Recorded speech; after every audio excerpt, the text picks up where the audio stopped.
Thank you, Jason. Are there any comments from the board members?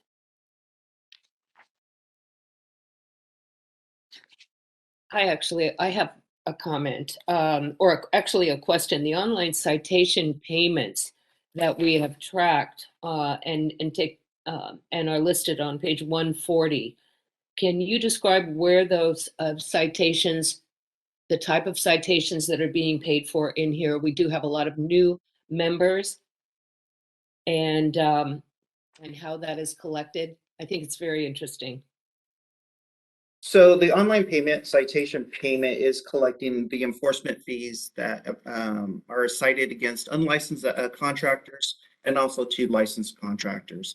At this time, I think Stacy might be the better person of actually talking regarding where those funds are allocated to within the board and within Contractor State License Board. But as we can see, during this new application, we're able to process those applications by taking a credit card payment online. Thank you. All right. Any further comment from board members?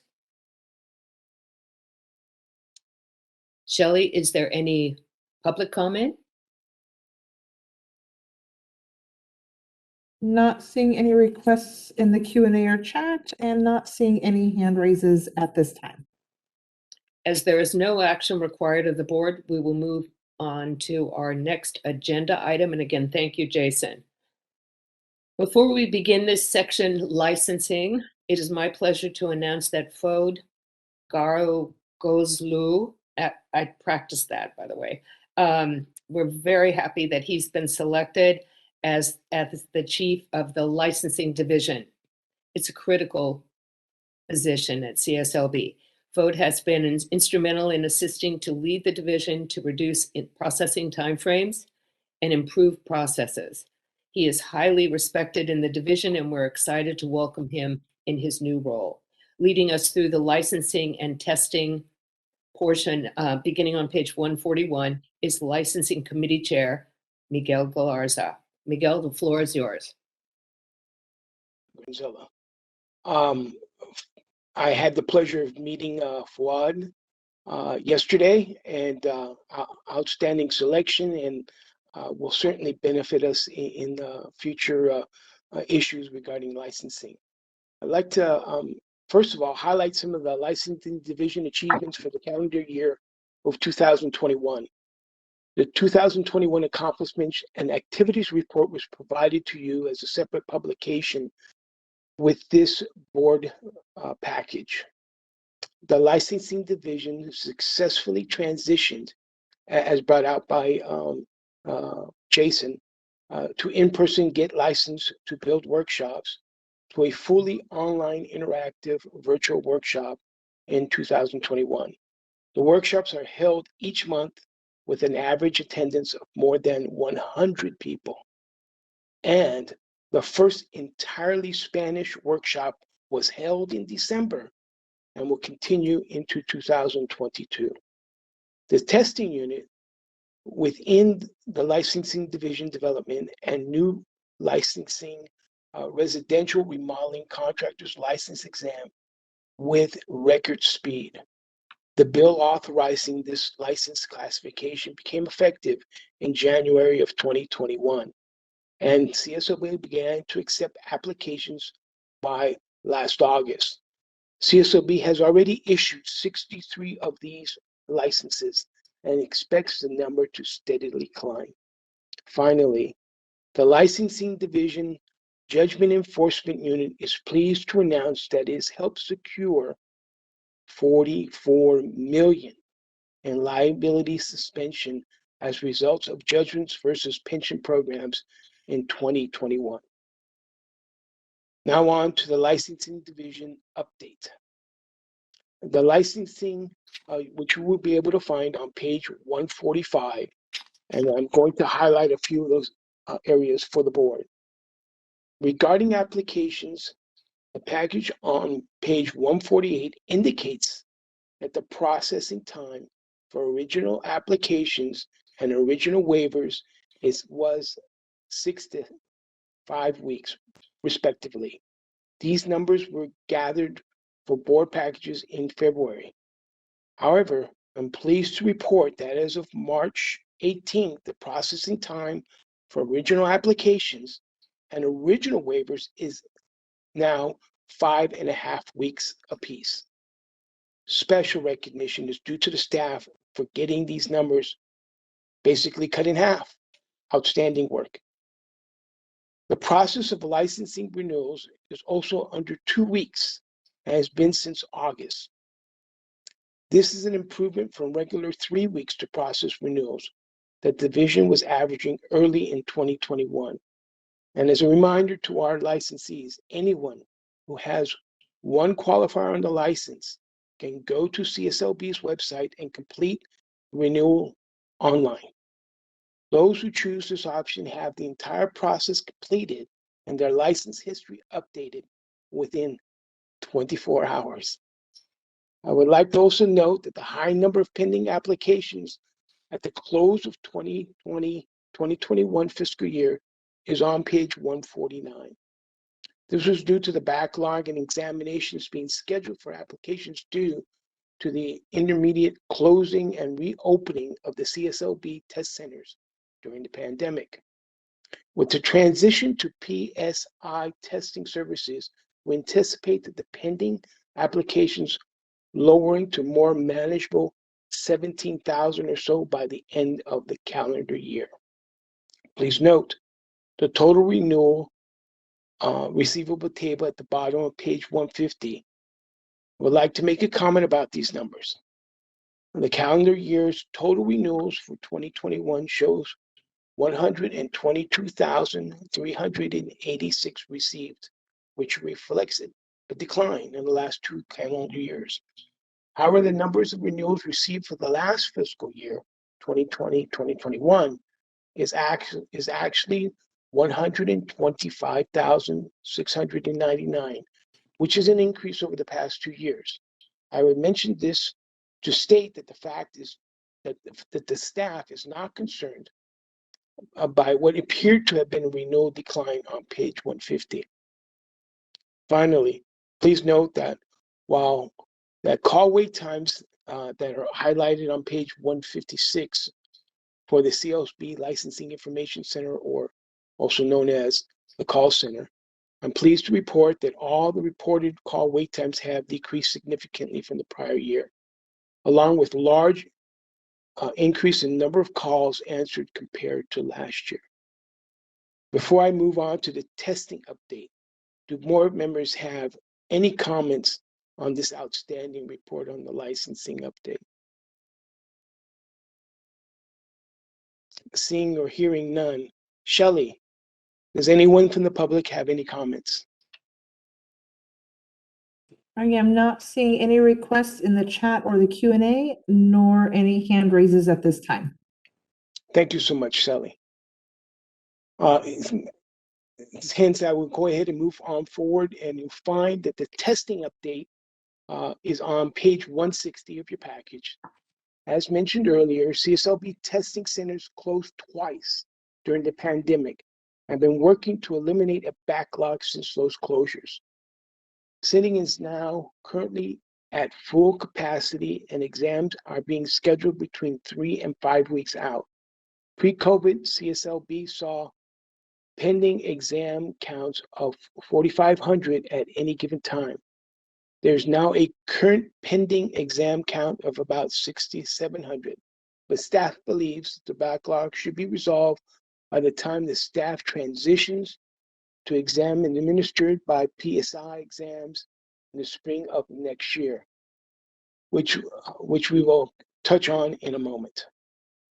Finally, the exam development unit has held numerous remote workshops to continue occupational analysis work for updating existing exams. Information about the exams have been administered, and the examinations under development are on page 160 and 162. Do the board members have any comments regarding the testing?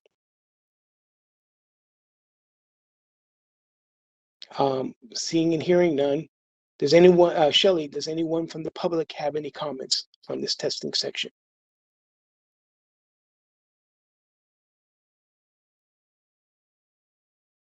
I am not seeing any requests by hand raise or chat or Q&A at this time. Thank you so much, Sally. As is earlier mentioned by Ms. Paul, I would like you to turn your package to page 167. This portion of the package explains staff's efforts to increase the appropriation of the governor's budget for CSLB's construction management education account. Due to the increase in number of donations over the years, this allows more money to be dispersed to schools for their construction management programs. The fund has previously been appropriated $100,000 available for schools for each year, and staff worked over the last year to increase the amount by $75,000. The package explains that this effort was indeed successful, and staff was able to invite approved schools to apply for funds at a higher amount. We're pleased to update you that the schools have returned with their applications for their higher amount, and as of March 21st, Monday, staff is able to approve all $175,000 worth of awards to the 4 schools approved. Before I move on to the next item, are there any comments on by the board for the construction management account update? Hearing and seeing none. Shelley, does anyone from the public have any comments on this item? We do have one comment from Suzanne Lita. Suzanne?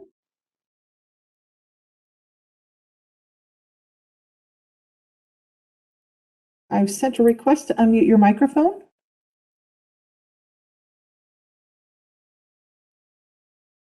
I apologize. She's wanting to speak on a future item. We'll come back to you for that item, Suzanne.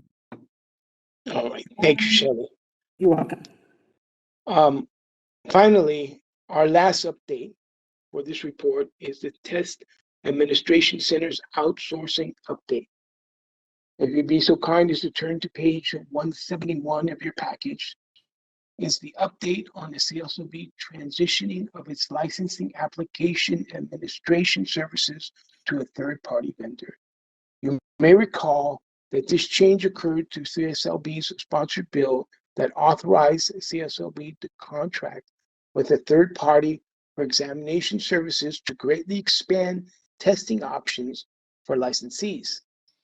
As the packet explains, staff have worked hard to complete the transition as in the final stages of the pre-development work necessary to move into examination services to vendor PSI. CSLB licensing and information technology staff involved in this transition were able to attend a demonstration with the vendor on March 22nd to work out the final details. As such, the exam security and functionality. The first CSLB exam will be administered by the vendor in April and will slowly transition over until July 1st, when all CSLB is expected that all exams will be administered by the vendor by July 1st. Staff will continue to update the board on this transition at the next board meeting. Before moving on, do any board members have any comments on this testing administration testing center update?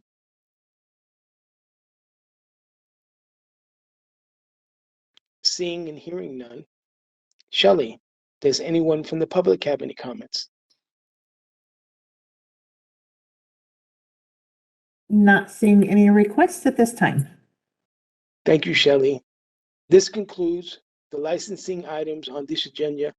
And so therefore, thank you, Susan, and back to you. Thank you very much, Miguel. We are now on the enforcement section of our agenda, beginning on page 173. I turn it over to Enforcement Committee Chair Rodney Kobos.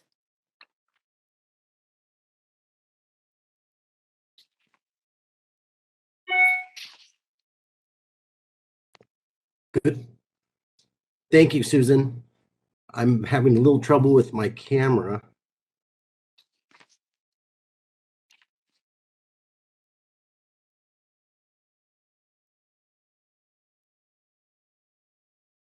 Okay. Thank you, Susan. I am Rodney Cobos, Chair of the CSLB's Enforcement Committee. The biggest news in the Enforcement Division is actually not an agenda item today. We have a new Chief of Enforcement. As many of you know, the Chief's position has been vacant since Missy Vickery left the position for retirement.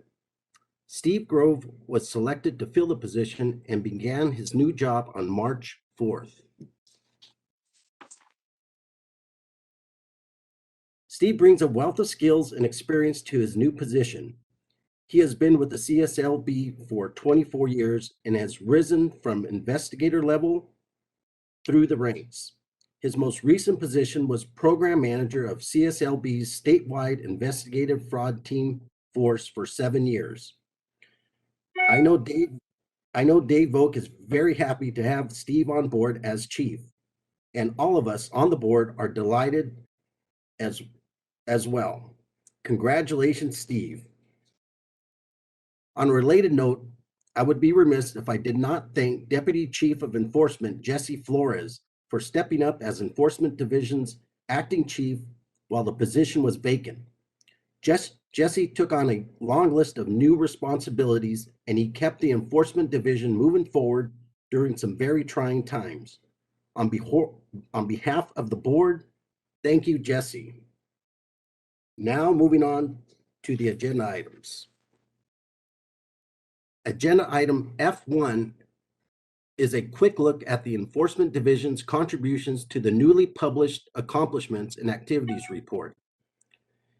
If you'll turn to page 29 of your A&A report, you'll find a nice summary of the impressive work done by Enforcement Division staff during the previous year.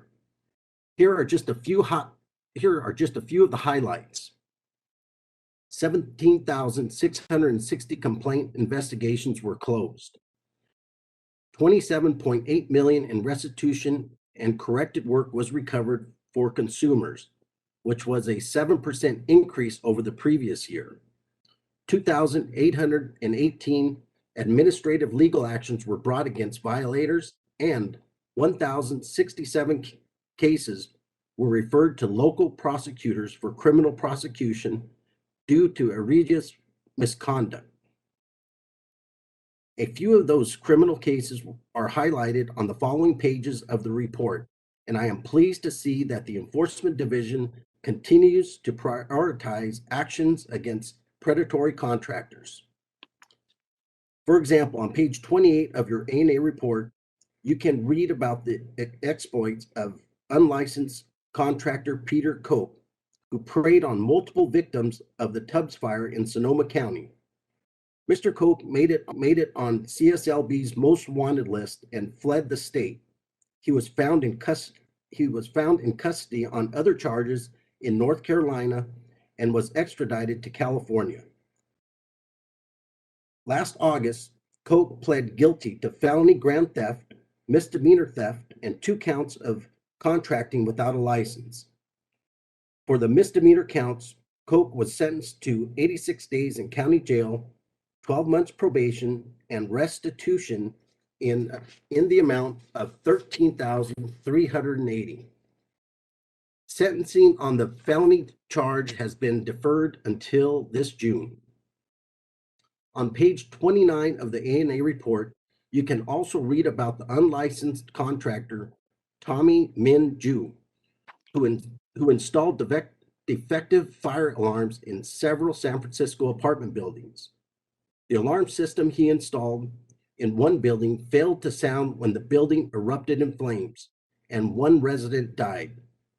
Based on a joint investigation, the district attorney has charged Ju with grand theft, fraudulent use of a license, forgery, and insurance fraud. Ju is now awaiting criminal trial.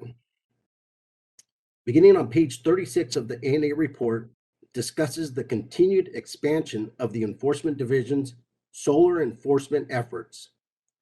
CSLB continues to receive about 100 solar-related complaints per month. In 2021, the division implemented a new solar complaint form to expedite these investigations, as described on page 37. This is an informational item only. No action is required of the board. Any comments from board members? Shelley, is there any public comment?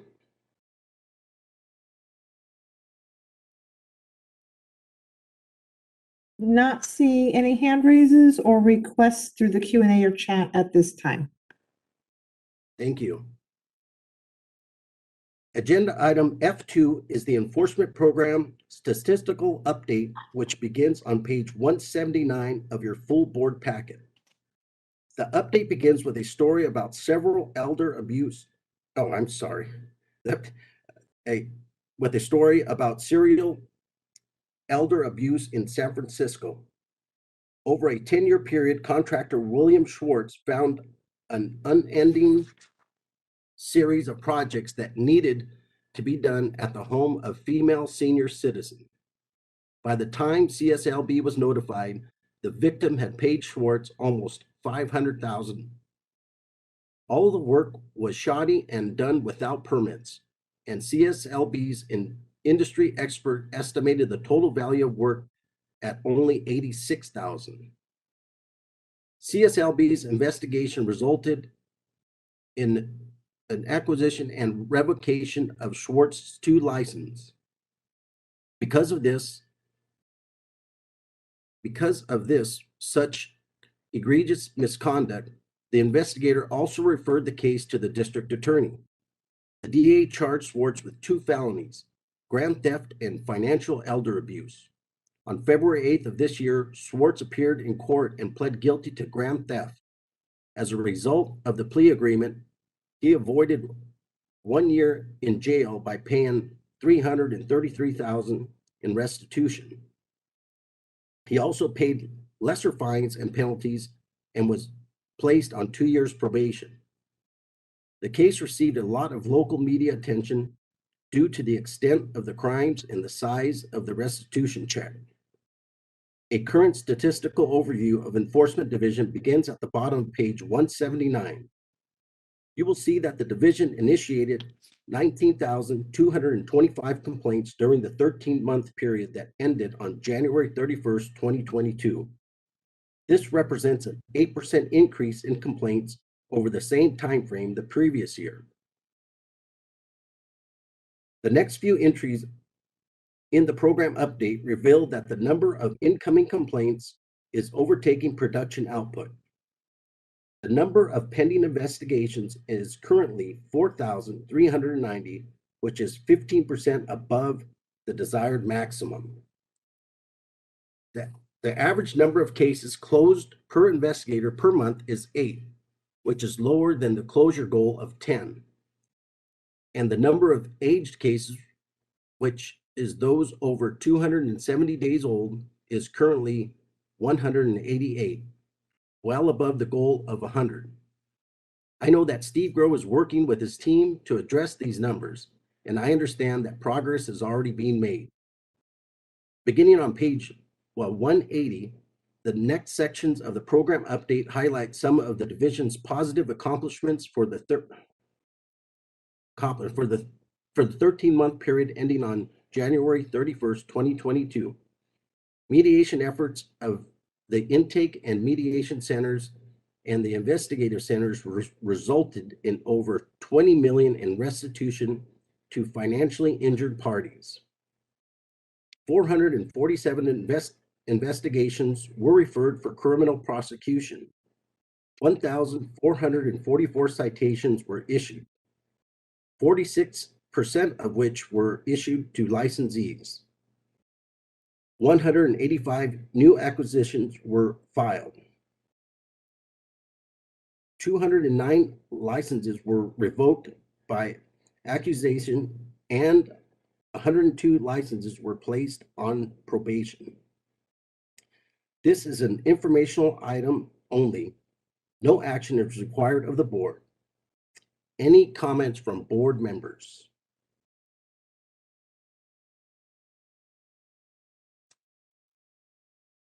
Mariah, is there any public comment?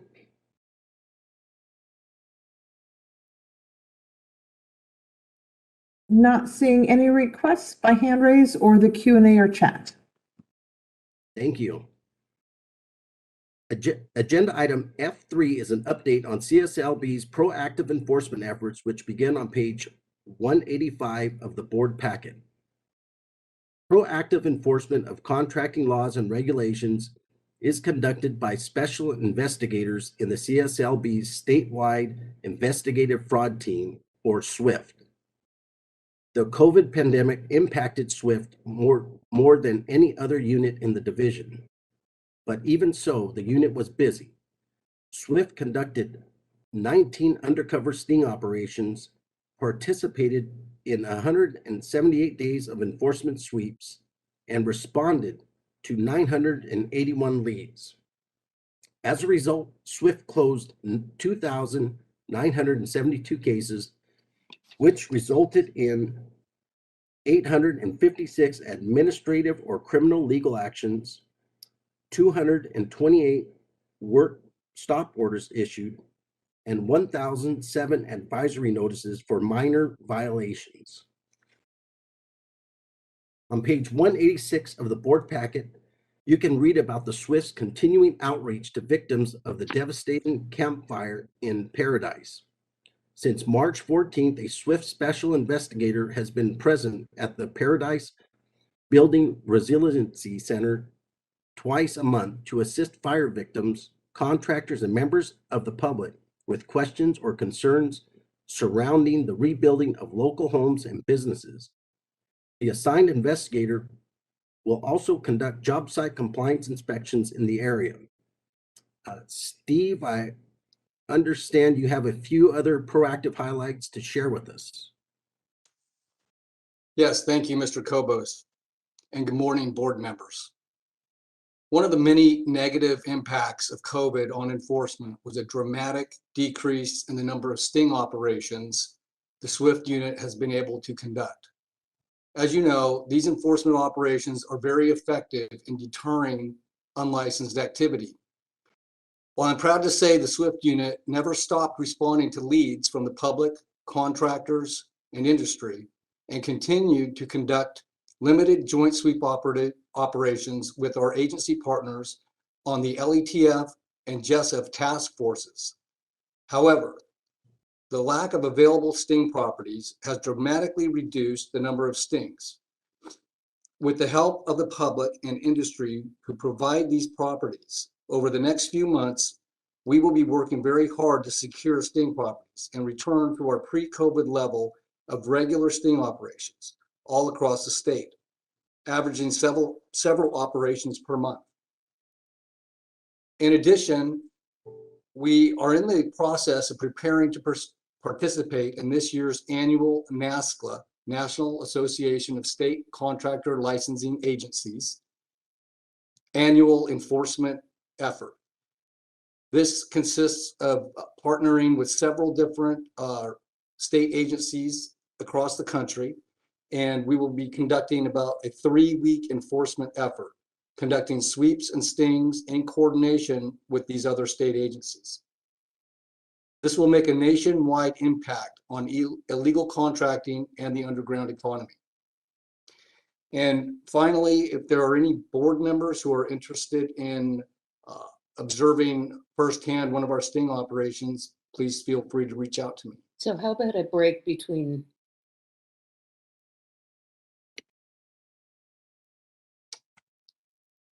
That concludes my update. Thank you, Steve. This is an informational item only. No action is required of the board. Any comments from board members? Shelley, is there any public comment? No requests by hand raise, Q&A, or chat at this time. Thank you. Agenda item F4 is an update on the CSLB Solar Energy System Restitution Program, or CSREP. The update begins on page 191 of the board packet. The CSREP was created by Assembly Bill 137, which was enacted on July 16, 2021. The program provides $5 million to CSLB to provide restitution for qualifying homeowners who were financially harmed by a solar contractor through fraud, misrepresentation, or another unlawful act. This is CSLB's first ever restitution program, and staff have worked hard and methodically to get it up and running. Staff developed new policies and procedures, created a series of new forms, trained industry experts, had meetings with our arbitration contractor, and coordinated with the Department of Consumer Affairs regarding payment procedures. CSLB has worked with the media to publicize the program and reached out directly to identify consumers who were likely victims of solar fraud. The program is now fully operational. As of March 2022, CSLB has received 99 claims. Of those, 28 claims have been approved with a request that DCA issue checks for more than $318,000 in current restitution. An additional 11 claims were closed for various reasons, such as duplicate claim filing or lack of jurisdiction. 2 claims were referred to arbitration and 58 claims are pending. As word spreads, we expect the number of CSREP claims to increase in the coming months. This is an informational item only. No action is required of the board. Any comments from board members?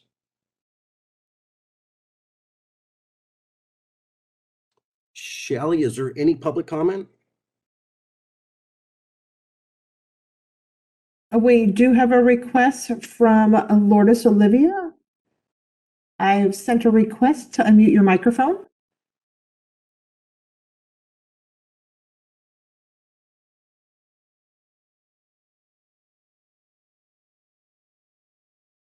Me? We can hear you.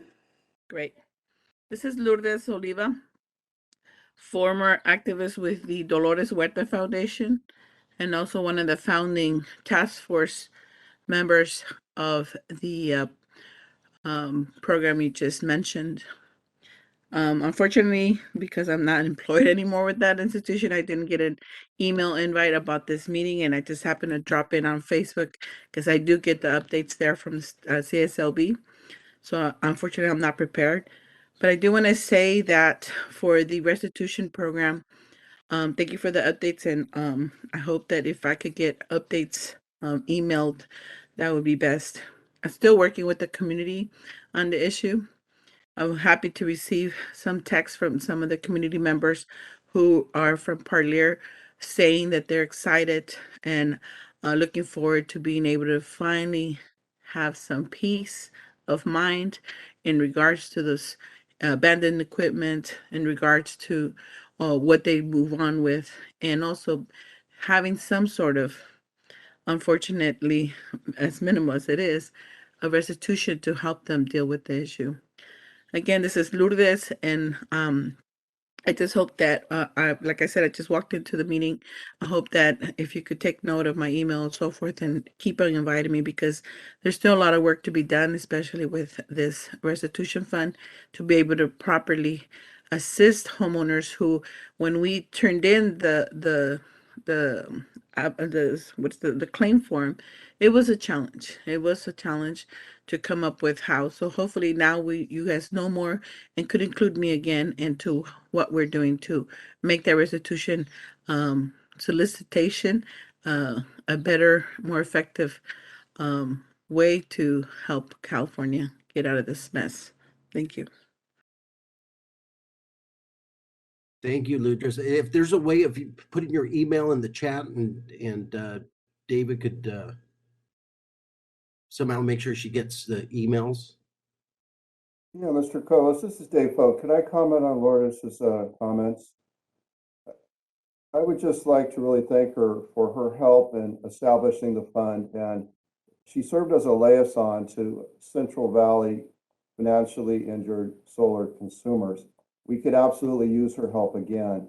We do have a full-time Spanish-speaking investigator that's assigned to Central California, and that's Danya Vaquera. And we could use her help because initially we sought to prioritize the complaints that we'd already received from consumers in Central California that had resulted in revocation and many times criminal convictions of individuals, but we haven't had the response that we hoped. So it's in a way that's delayed restitution to some of those consumers. I also wanted to mention that the task force is very motivated to processing these claims in a responsible manner. And after we sent you your script yesterday, I had one of the task force members bring in 5 more approved claims for a total of $98,000. So things are really coming together. But we'll absolutely reach out to Lourdes to see what ideas she has to help some of the Central California consumers complete the claim form and work with us to establish their financial injury. Thank you. Thanks, David. Shelley, is there any further public comment? Not seeing any other requests at this time. Thank you. Finally, agenda item F5 is an information item about the possible creation of yet another CSLB restitution fund.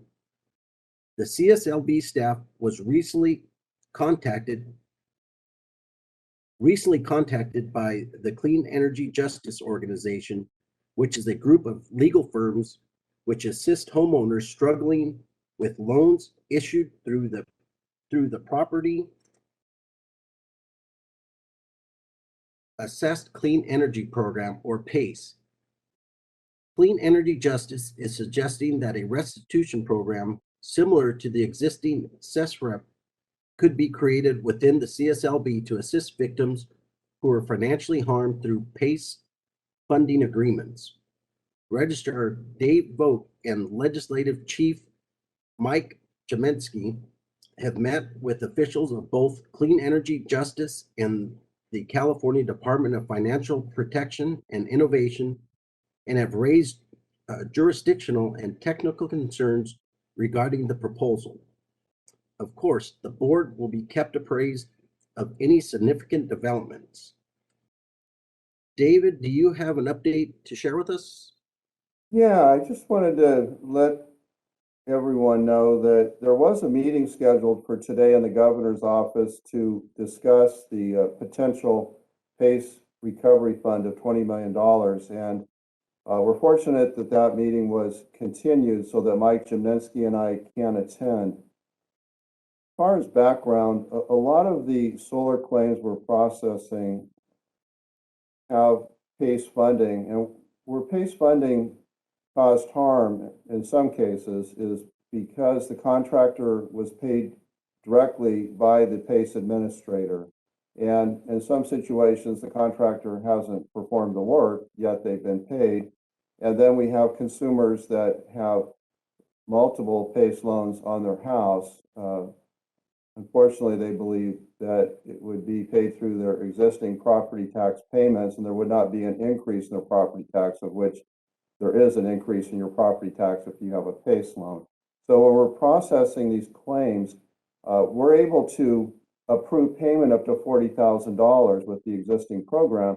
However, that only relates to laws that we would currently enforce as part of our investigative process. That means if you abandon the job, well, what would it take to complete that project? If you got paid, didn't perform any work, what did the contractor receive? The fund can pay out up to $40,000 for that. And of course, the fund pays out if the system's not installed appropriately or it needs to be completed. But as far as the situations where we have consumers that may have PACE loans of over, an example being over $100,000 for a $30,000 system, they still incurred financial harm for which there's no recovery available to them. And that's why the PACE Recovery Fund is being considered. Just wanted that discussed today. There is a tie-in at the Contractors Board in that it's generally our licensees and our registered salespeople that are negotiating what they call the PACE property tax assessment. They don't call it a loan, they call it a tax property assessment. So we have a tie in there. My thought is this, and I'd welcome board member feedback, is that as far as establishing it under CSLB, there would have to be a certain agreement that CSLB would receive authorization to hire staff for this recovery fund. Now, for the one that we're implementing today, we were provided $1 million for administering the fund. We did use our existing staff, which it's not optimal, and I'm not suggesting that we would do that for a new fund, because the staff that are working the recovery fund had assignments they were working on before transitioning into that role. So you would need to have new staff dedicated to the fund. There need to be an implementation period, and there also needs to be an agreement with the Department of Financial Protection and Innovation, or DFPI. They used to be referred to as Department of Business Oversight, or DBO, because they have jurisdiction over the PACE administrators. I just wanted the board to be aware of this ongoing discussion, and we'll keep you informed as to what's happened, but we would also welcome any feedback if you have any concerns about the concept of CSLB administering this fund. The benefit of it is it would provide restitution to consumers that have suffered a significant financial harm because of predatory PACE loan. And that is not in any way to say that anything negative about the PACE program. It's gotten a lot better under DFPI. I think it does, it's beneficial overall. It's just there's these outlying cases that restitution would be helpful for consumers. Thank you. Thank you, David, for that update. This is an informational item only. No action is required of the board. Any comments from board members? Shelley, is there any? Rodney, I do have a comment on that. I'm having some internet difficulties. Yes, per what David stated, I do know PACE loans have been rampant where contractors were taking advantage of consumers. I appreciate what David stated. When the individuals and contractors are breaking the law, the CSLB is going after them, but that partnership of a recovery fund for PACE loan specific with CSLB oversight, if there is a possibility there, I would look into it, because I trust CSLB staff and being able to recognize the issues and making sure that, especially when the sales individuals for the contractors are listed on our websites, and then if a homeowner looks at the website and says this particular contractor is capable of doing the work, and they're a registered salesperson, there's some trust there. So I do think there is a segue somewhere there, and I appreciate register folk that you do look into it. Thank you. Thank you, Michael. Any other board comments? Shelley, is there any public comment? We do have one request from Lourdes Oliva. I've sent the request to unmute your microphone. Thank you again to the esteemed board members of this very important agency for the state of California. The CSLB has always been the best resource that small businesses has to support their business. Because before, people would get defrauded, especially contractors who would defraud or scam homeowners. And now at least we have a middle ground where we could move forward with. What I want to say about this restitution fund being established, because it is a dire need. I mean, California since 2013 has been held hostage by these sort of solar and renewable energy loans, or assessments as they call them. I say hostage because when you can't have the county who records your property tell you, the homeowner, that this is happening, that is not fair. When you have an industry who has the power to move contractors to tell them you should fight against this or this restitution program because it's going to affect your workload, it's going to affect your employment, and mobilizes them to be a voice out in public that they don't want this to happen. It's very sad because at the end of the day, it's the same people who they move the small contractors or the workers to go and say something against this restitution fund that they ended up needed themselves. PACE to this day is still covering themselves like wolves with the sheep's skin because just this last month, a contractor, in October goes to a 30 seconds. homeowner and tells them you are covered, and then PACE turns around, no, it's not my fault, it's the contractor's fault. PACE needs to be regulated more, and this restitution fund is in dire need for all Californians to finally find some help from this financial limbo in paper that we have no rights to. So thank you. Thank you, Lourdes. Okay, Shelley, is there any more public comment? Next comment comes from Josh Buswell Charcow. Your microphone is unmuted. We can. Okay. First of all, hey, Lulu, it's Josh.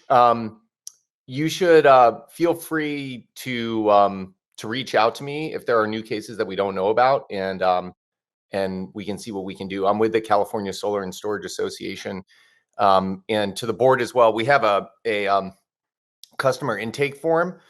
When customers have been taken advantage of, they can complete a form with us, and we can reach out to the companies on their behalf and see if we can resolve disputes. We've been able to do that with a number of PACE assessments. So, and I'm happy to put that link so you all have that in the chat. But Lulu, you and I can talk as well, because obviously, we want to help however we can.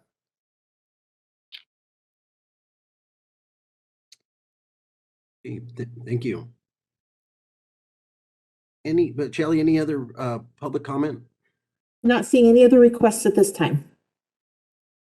Thank you. That concludes the Enforcement Committee's update. I do see that Member Mark has his hand raised. Oh. Michael. I apologize. All right. Back to you, Susan. Thank you very much for the presentation. We're now moving on to the Public Affairs Overview and Update on page 197. I will turn it over to our Public Affairs Chair, Michael Mark. Doesn't need his hand up. And after Michael's presentation about public affairs, we'll take a short break. So take it away, Michael. Thank you, Chair Granzilla. I will be speaking on item G1. First off, the Accomplishes and Activities Report. My name is Michael Mark, and I am the Chair of the Public Affairs Committee. The Public Affairs Committee is the communications arm of the CSLB, and its team works with the media, conducts consumer and stakeholder research, maintains a social media presence, creates publications and videos to educate both consumers and licensees, and broadcast the CSLB public meeting, just like what everyone's watching currently. For agenda item G1, I'd like to highlight some of the important work Public Affairs undertook in 2021, which is included in the 2021 Accomplishments and Activities Report on page 45. That's that separate meeting book. On page 45 of note, last year, Public Affairs coordinated CSLB communications on the unprecedented wildfires in California.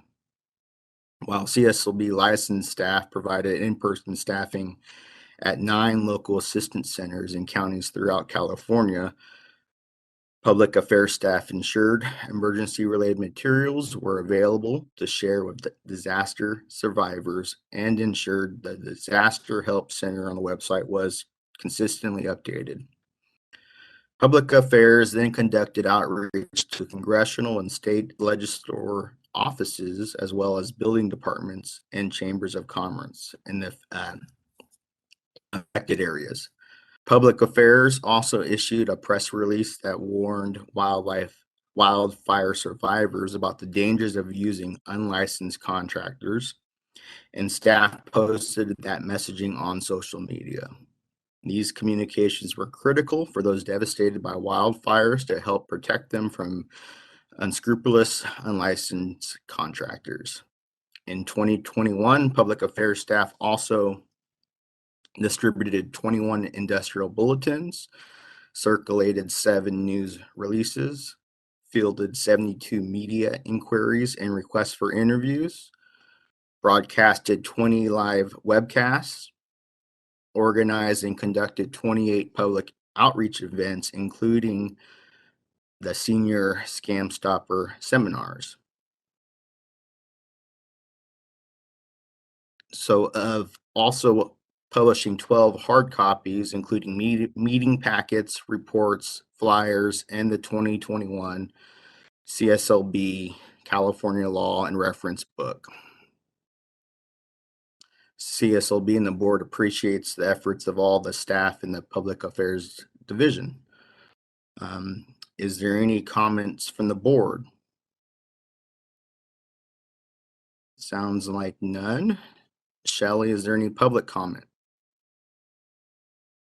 We do have a request for comment from Lourdes Oliva. I've sent the request to unmute your microphone. In regards to public affairs, I commend the CSLB for having a dynamic, interactive, updated website. You know, the information that this agency has for consumers, for California, is very helpful.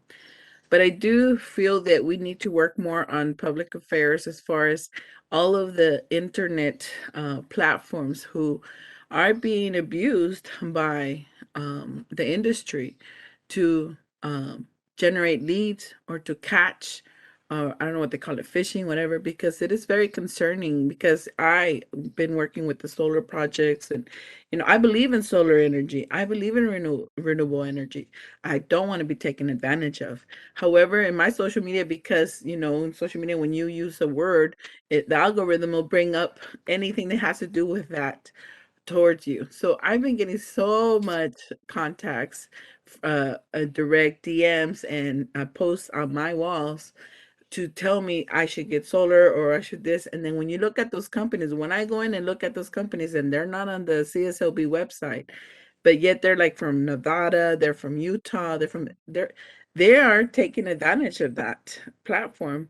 And I don't know if this board is creating some sort of a strategy or language to address how the public is being addressed through abusive. And one of the persons 30 that seconds. on internet says, be a wolf for solar. Be a wolf for solar. Can you imagine that? That's a sales pitch to get salespeople to get people to have their contractors hire them. That's very interesting. So I just want to say that. Thank you. Thank you for your comment. And as we already have your information, but I will let you know that the SWIFT team and enforcement, they do work actively on those type of social media posts, and maybe at a future meeting they could be discussed a little bit future. Shelley, is there any other public comment? No further requests at this time. Okay, thank you. So I will move on to G2, the Public Affairs Program Update. So next on the agenda is the Public Affairs Update, which begins on page 203 of the meeting packet. On page 205, there's information about the public affairs staff prioritizing the creation of Spanish versions of the videos and collaborating with licensed staff to produce a live interactive online workshop each month. For those interested in getting a contractor state license, the workshop is called Get Licensed to Build. In December 2021, CSLB has been holding monthly online Get Licensed to Build workshops in Spanish with Spanish speaking staff answering questions in real time. Videos of the workshop are then posted on the CSLB website for future viewing. My computer froze. And of that get licensed to build, there is actually it was a new sticker and promo item was created, as well as there was some videos with our chair in there. So in page 208 of the meeting packet outlines our social media highlights.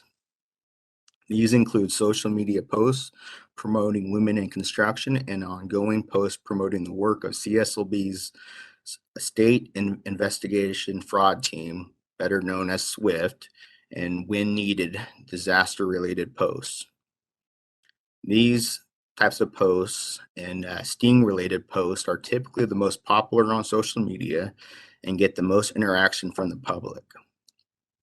We invite you to follow CSLB on Facebook, Twitter, Instagram, YouTube, LinkedIn, and Flickr. You can find the links on the CSLB website.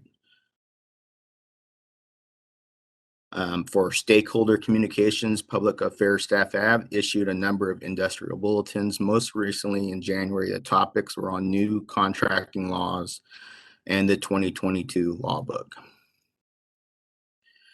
Media relations is another important responsibility of public affairs, as seen on page 213 of your board packet.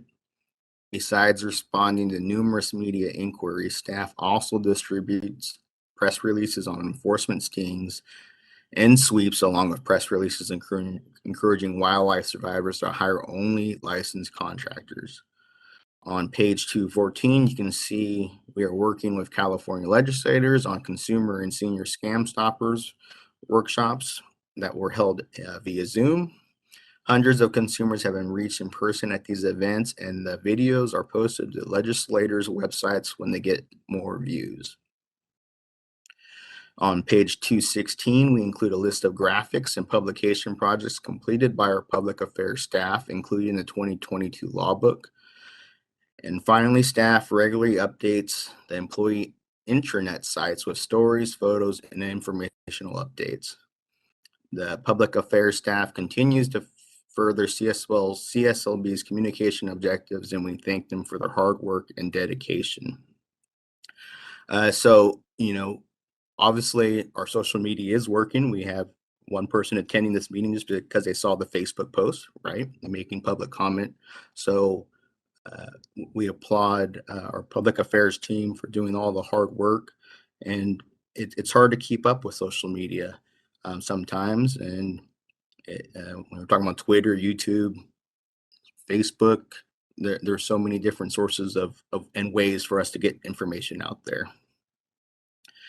So is there any public comment or is there any board comment? Hearing none. Shelley, is there any public comment for item? We do have a request from Lourdes Oliva. I've sent the request to unmute your microphone. Thank you so much again. I know I'm going to bore you all, but because of the solar project, I was able to really get to know this agency. And I'm excited to see the efforts being put forth for all of the Spanish language outreach. Because of COVID and because of everything that happened during this pandemic, a lot of people were displaced from their original employers. And a lot of contractors were able to find also a way to become entrepreneurs. And in Spanish language is very important because a lot of them might not know that this organization is there to assist them to be a better contractor and to be protected too by the laws and regulations that we have through the CSLB. So thank you so much for that, because we have so much wonderful contractors who are now coming out of working for a big contractor now themselves. I'm also on the board for the Low Income Oversight Board and on the ESA contractors who help, get our houses weatherized and get equipment so that they can save energy. A lot of them need to go to certain training to be a contractor for ESA. So I think it's exciting that we reach out to more of the Spanish language community because they are what makes this great state move our renewable products, save energy, and also help us be more climate conscious. Thank you for that. Thank you. Shelley, is there any other public comment? Not seeing any other requests at this time. Okay, since this is an informational item, no other action is required from the board. And at this time, Joy Emard, our public affairs manager, is joining us. Did you have any additional comments that you would like to state? I don't. Joy? I am very proud of our staff for the additional Spanish outreach that we're providing and the Spanish language translations that we're doing. And it's nice to get notice from the public that we are really trying to do outreach in Spanish language.